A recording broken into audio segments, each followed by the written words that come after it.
নমস্কার। আজকের রেসিপি হইল রসগোল্লা। আজকের রসগোল্লাটা আমরা 1 লিটার দুধ দিয়ে বানাইম। ফার্স্টে আমরা দুধটা বয়েল করার জন্য বয়াই দিম।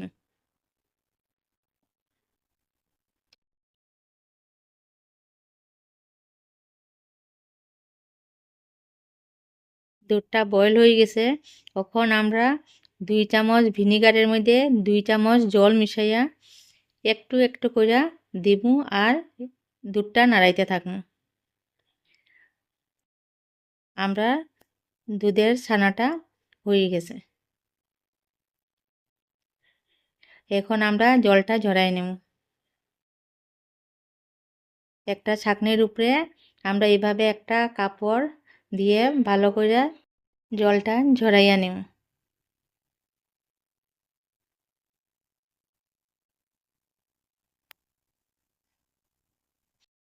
এখন আমরা অল্প নর্মাল জল দিয়ে ভালো করে এটা ধুই দিমু, যাতে ভিনেগারের ভিনেগারের টক ভাবটা না থাকে।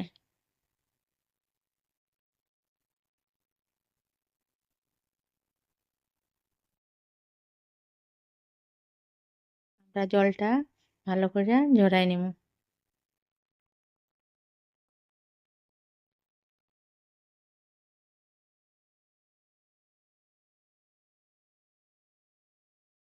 এখন আমরা একটা থালাত এইভাবে ছানাটা নিয়া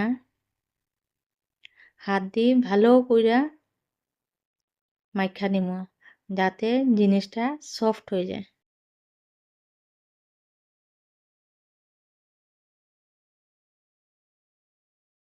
এইভাবে 10-12 মিনিট মতো আমরা ভালো কইরা জিনিসটা মাইখা নেব।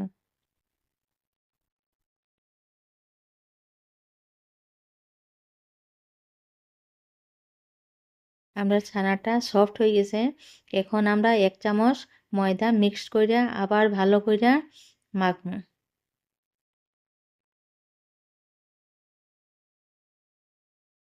এখন আমরা ছানার ছোট ছোট বল আকৃতির বানায় নিব। ছোট করে বানাইমু, কেননা এটার যে সময় চিনি সিরাপে পড়ব তখন অটোমেটিক এটার সাইজে ডাবল হয়ে যাব।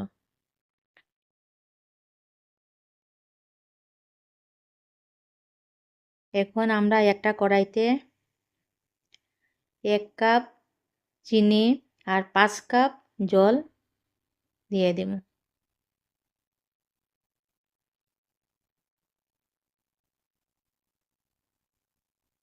দিয়া ভালো করে মিক্সড করব।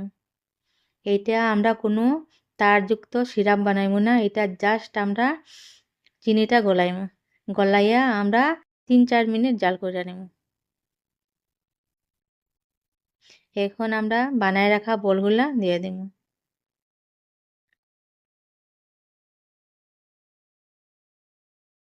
এখন আমরা হাই ফ্লেমে 10 মিনিট এটা রান্না করব। ওই যে সাইজ ডাবল হয়ে গেছে।